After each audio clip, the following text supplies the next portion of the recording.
Are you struggling with bone density issues? Weak bones? Watch this. Our next caller is Mary Grace from New York. Mary. Thanks for having me. I'm super excited to be here, and I'm super thankful for all the content you put out. I have a question about osteoporosis and weightlifting. I was diagnosed with osteoporosis about 5 years ago, and my doctor suggested that at my age, I work on treating it through lifestyle rather than medication.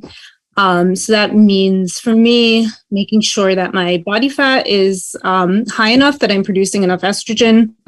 And it also means weightlifting. I was wondering if it would make more sense to focus on specific areas where I know my bones are weakest, or if I should just focus on full body exercises and benefit from, the systemic effects of weight bearing exercise. Yeah. If that makes sense. Good question. Really good question. Yep. And so 5 years ago, how old were you when you first got diagnosed? Because you look young. Yeah, 30. 30 years old. Do you mind if I ask you, you don't have to answer this, but do you mind if I ask you a personal question? Sure. Have you struggled with any disordered eating? I definitely wasn't eating enough in my 20s. And my weight was a lot lower than it is now. Was it diagnosed, or is this just your self-diagnosis?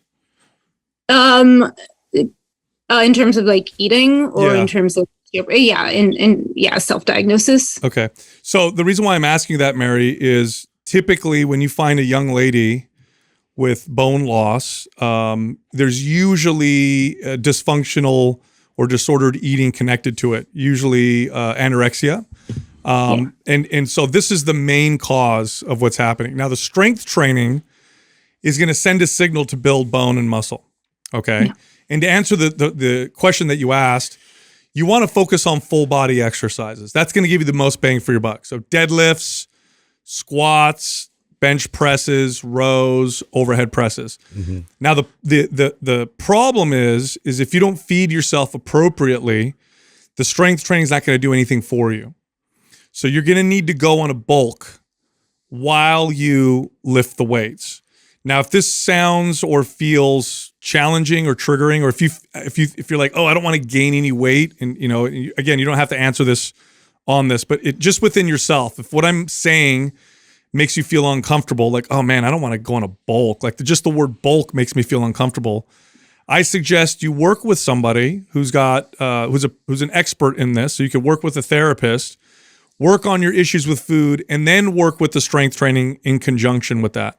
Because the strength training won't help you otherwise. Otherwise, what you'll do is you'll just be sending a signal to your body, but your body's not going to have the building blocks to do so. It's not going to be able to do anything.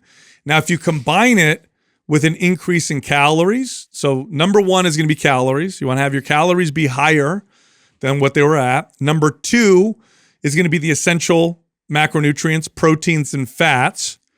Number three are going to be your essential micronutrients, in particular vitamin D, magnesium, calcium, vitamin K, and the like. So make sure you don't have any nutrient deficiencies.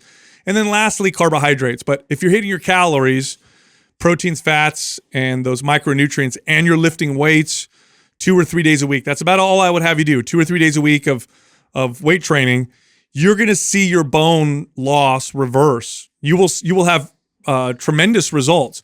And the best way to gauge this is going to be strength. What you probably don't want to do is weigh yourself on the scale. In fact, what I would tell you to do, and this is likely what the person you work with is going to recommend you do, is to not weigh yourself at all, but rather just look at the weights that you can lift in the gym. If your strength is going up, then that's a great sign that you're getting enough to eat and that you're lifting weights in a way that's going to stimulate bone growth. It's going to stimulate strengthening of the bones.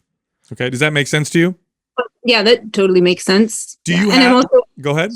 I'm also super comfortable bulking and eating more. 10 years ago, I might not have been, but now I just want to build strength. Well, you're in a great place. If that doesn't bother you and you're comfortable increasing your calories and going on a bulk, following MAPS Anabolic, which will give you, if you don't, do you have MAPS Anabolic by chance or no?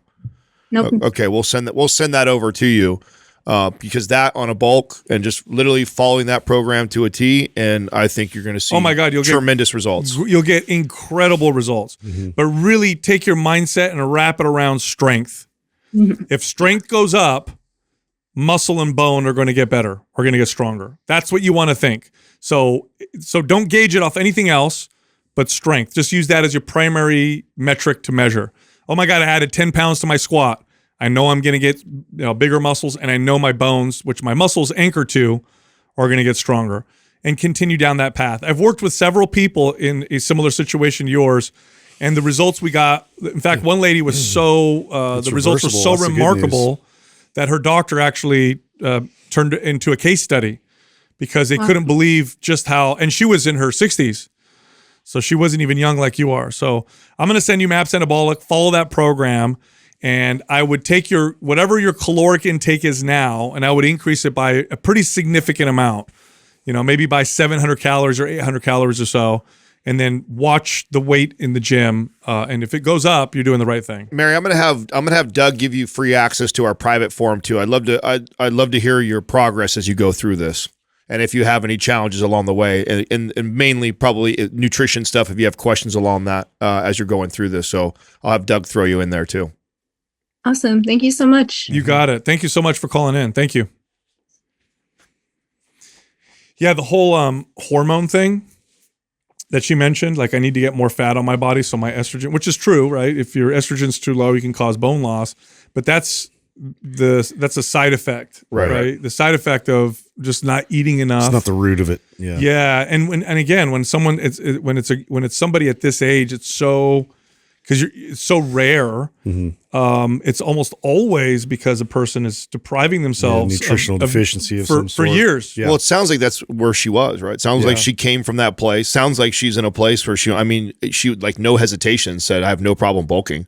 Normally you can hear it in someone's voice. They're like, yeah, I could do that. And they're like, okay. Well, Probably been working through this a lot. Yes, and if she's listening right now, what I would say to her is I would still work with someone and say, hey, look, here's a deal. I feel like I don't have any issues going in this direction, but I'd like to work with you maybe every other week, so twice a month, just in case I start to exhibit some of those behaviors. I know we're not therapists, but that's why I want her in the forum. Yeah. For that exact I know reason. you did. Yeah. Just so we can hear updates and how it's going, stuff like that. And hopefully we hear from her. It's a built-in support system. Yeah. Hopefully we hear from her once a month or at that. Yeah. When you're around other women who are trying to get stronger, it can be very, very encouraging.